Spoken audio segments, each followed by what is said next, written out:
Happy New Year's everyone and welcome to 1999. Oh, I actually mean 2025. But for Sega, one of the oldest gaming publishers around, it sure feels like 1999 again. See what I did there? Sega has fully come back from the dead and is now one of the most popular and consistent publishers in the world once more. This was no easy feat because after the year 1999, they would soon declare the end of their efforts to make home consoles, and in the years following, they lost total relevance with even its best franchises. So how is it that they not only managed to save their own business but have become so desirable that even top tech giants like Microsoft or massive media companies like Disney want to buy them outright? Well, let's first start with Sega's statement about how they should be operating moving forward. When discussing the number of Sega franchises that have been left dormant over the years, Utsumi began to reflect on how they came to be in the first place. Sega's role was to invent rock and roll, the company president stated. Compared to Nintendo, Nintendo was like pop music and good music, like jazz. This right here is exactly it. That is Sega's identity. If anybody remembers, I made a video about Sonic's identity and how part of it is tied to the era of its peak releases, which is the adventure era, which is also the 2000s. That was an era of pop punk and rock.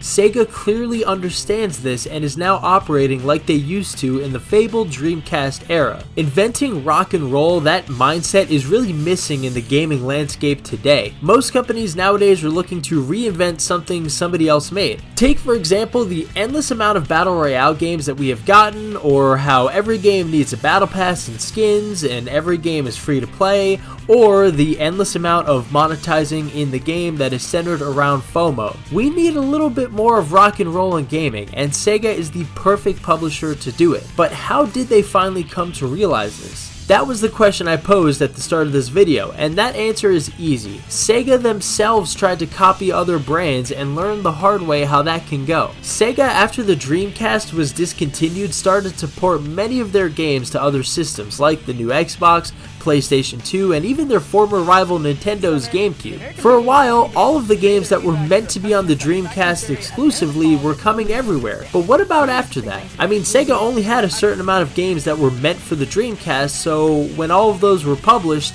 then what? That brings us to the 7th generation of consoles, the Wii, the 360, and the PS3. This is where it all goes to hell for Sega. In this time, they were a confused company still trying to find their way as a publisher and not a hardware manufacturer. They would release very questionable games that truly did not feel concise or belonging, or even consistent with what Sega had released in the past. Take Sonic Team for example, their prized possession, Sonic the Hedgehog. The people who made Sonic 06, a game I truly love but apparently was hated, is not the same team that made Sonic Unleashed. And while both of those games were being made, there was also games for the Wii being made, like Sonic and the Secret Rings. I'm pretty sure Takashi Iizuka also said at that time there were many competing visions for what Sonic the Hedgehog should be, and this led to a lot of these games coming out with the quality that you would not expect for a Sonic game. I mean, Sonic Unleashed was meant to be a sequel to Sonic Adventure 2, but ended up as Sonic Unleashed or Sonic World Adventure in some areas. You get what I'm saying here? Competing visions. I mean, Sega was fractured. This is an example of how chaotic it was during the 7th generation. Too much internal division, no concise direction, and that led to some mediocre games coming out, and overall it did a lot of damage to the Sonic brand. Sonic Colors, tailored to address the poorly received titles from the previous years, was aimed at a casual audience, primarily children who had been introduced to the series through Mario and Sonic at the Olympic Games in 2008. That does not sound like rock and roll, Sega. That sounds like you trying to be more like Nintendo. This also comes after the death of many IP, including Jet Set Radio, Nights into Dreams, Skies of Arcadia, Crazy Taxi, and more. They even sold the rights they had for NBA 2K, a popular basketball franchise, to Take-Two Interactive, which honestly sucks because nowadays 2K is just a money-hatting game with little passion. So I would love to see what a modern NBA 2K game would look like from Sega. In any case, Sega was a company trying to fit into the new era, and they dropped their identity along the way, trying to copy Nintendo with some games and letting some of their other IP die die, and of course the internal division,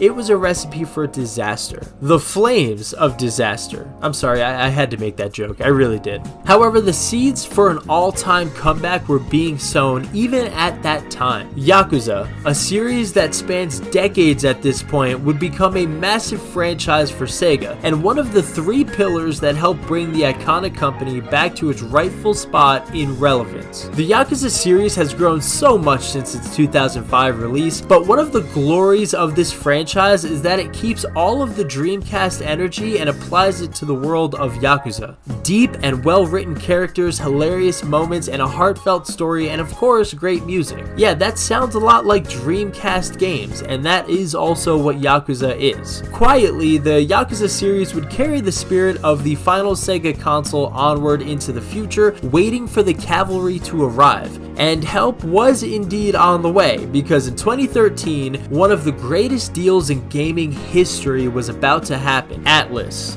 one of the best publishers in the world, was purchased by Sega. This right here was sorely needed. Not only was this meant to help Sega and their declining profits, but also Atlus needed a home where they could totally be free to create games that many knew and loved without having to be tied to exclusivity. Persona, one of the biggest franchises in gaming, has sold over 22 million sales as of 2024, and they were about to join Yakuza as one of the pillar franchises for Sega. This franchise, much like Yakuza, also has the Dreamcast spirit, although ironically, Persona and Atlus weren't actually a Sega company or studio back then. They were with Index. But the music in this franchise is truly great. I mean, Persona 3 straight up has a godlike soundtrack. I can listen to this all day, any day. And their clever turn-based gameplay is really addicting in the same way that older Pokemon games has really addicting turn-based gameplay. Now, what separates Persona and really all of Atlus games from anything else is the presentation. Take a look at Metaphor ReFantazio, which came out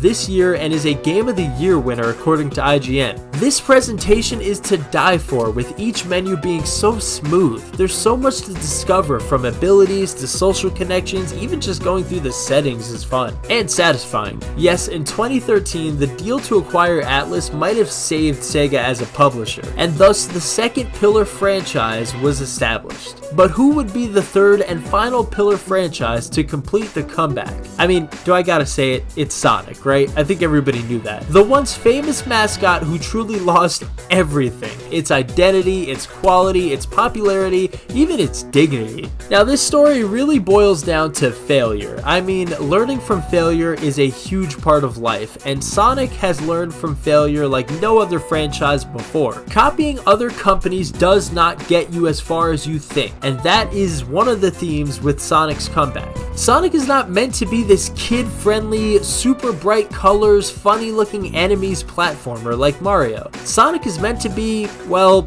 it's supposed to be. Sonic has to be cool, man. It has to have aura. It has to have a rebellious spirit. Sonic needs attitude and arrogance, and after the absolute horrors of 2010 Sonic, which resulted in Sonic Forces pushing Sonic Team to their last stand, we finally found New Frontiers for the Blue Hedgehog. Sonic Frontiers is such an important title, not only because it's one of the best-selling 3D Sonic titles of all time, but it also helps Sonic Team remember what makes Sonic cooler than Mario. And I'm sorry, Mario fans, but it's kind of true. Sonic has personality, man. Sonic's friends have personality, and the stories that can be told through Sonic are emotional, adventurous, deep, funny. I mean, Mario simply does not have that, and that's okay. That's not Mario's lane. But Sonic is like the DC to Nintendo's Marvel. In fact, Sega is like the DC to Nintendo's Marvel. Sonic should be the antithesis of Mario, not the clone. And after the massive success of Sonic Frontiers and the recent Sonic X Shadow Generations games, yeah, it looks like Sonic Team has found their rhythm, which is a far cry from the Mario-like Sonic games that we got with Sonic Colors, which was, by the way, specifically made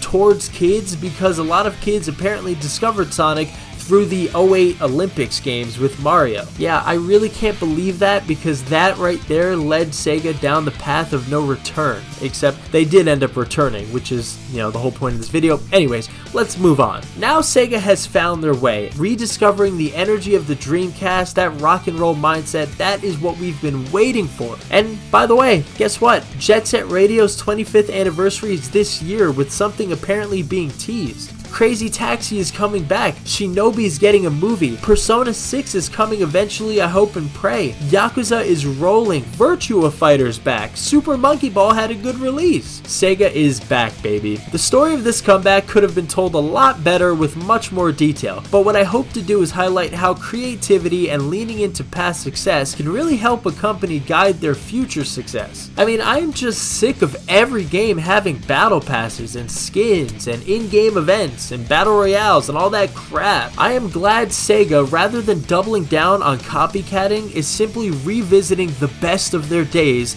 and reintroducing that to a new generation of fans and longtime fans who've been waiting to see it. I mean, it's just an all-around W. And hopefully we see more companies do this, because I really do feel companies like Ubisoft, Activision Blizzard, they can really stand to copy what Sega's doing, not their games, but their formula for finding future success, which involves looking back at what made you great to begin with. Like, look at Call of Duty, they're about to introduce a Squid Game Battle Pass into the game. Why is Call of Duty becoming like Fortnite? Why do we need all these crossovers? Black Ops 2, which took place in the year 2025, had none of those things and was 10 times the game that Black Ops 6 is. And I actually think Black Ops 6 isn't half bad. But if Activision and Blizzard would just simply go back to the past and revisit what made them great, it could do wonders for the future. Same with Ubisoft. I mean, why would you close down the studio that made a great game like Prince of Persia? Why can't we make a new Rayman game?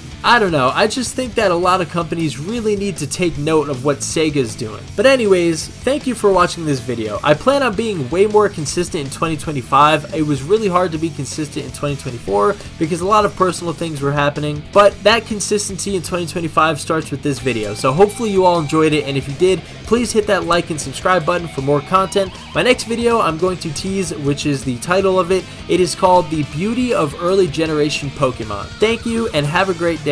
Peace.